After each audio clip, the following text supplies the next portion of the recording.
Are there price tags attached to anything in our strategic plan at this point in the strategic plan?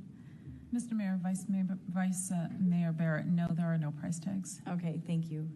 The concern that Councilmember Solomon is articulating about what is the price of this going to be, I'll admit that I have felt that concern about 15 times as I've read the strategic plan in a few different areas. But the conclusion that I've come to is that the strategic plan is about the direction that we want to go as a community. And when we get the numbers, it allows the staff to move forward with getting those numbers, et cetera. When we get those numbers, those things come back to us as part of the budget process. And at that point, we get another bite at the apple, so to speak, in terms of saying, this is where we can say, this is what the community wants to spend their money on, what we as the council, who are elected to represent the community, believe that they want to spend their money on.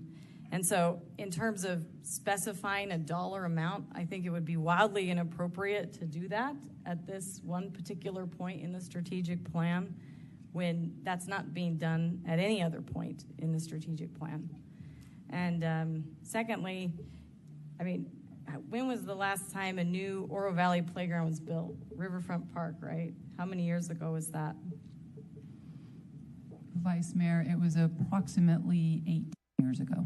Okay. How much has the population of Oro Valley grown in 18 years? A lot. A lot, right? So the population of Oro Valley has grown significantly in 18 years, and yet there has been no new playground in Oro Valley in those 18 years.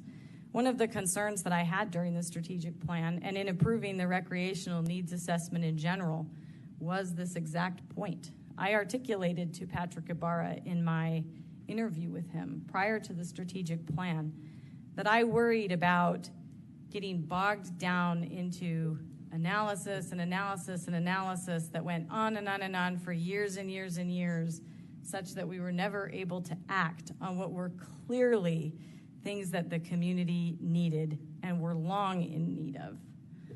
And among them is this item. And so I don't think that there's any inconsistency in talking about installing a new playground at Naranja Park and also having a recreational needs assessment to try and see that's an item that we know the community's in need of. It was number one for that park in 2014. It's been 18 years and we haven't had one, and our population has grown enormously.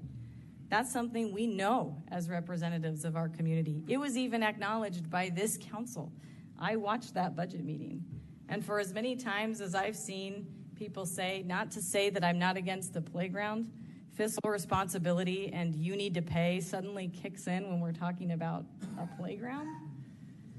So I think that it's important that we just recognize that we're going to have another crack at the apple when it comes through the budget, when the staff's done the work, when we're able to see why the costs are going to be what they are, what it is that we're providing for the community. We're going to be able to give that public outreach through our Parks and Recreation Board, through community outreach in terms of what the playground should look like, all of those types of things. That's all coming.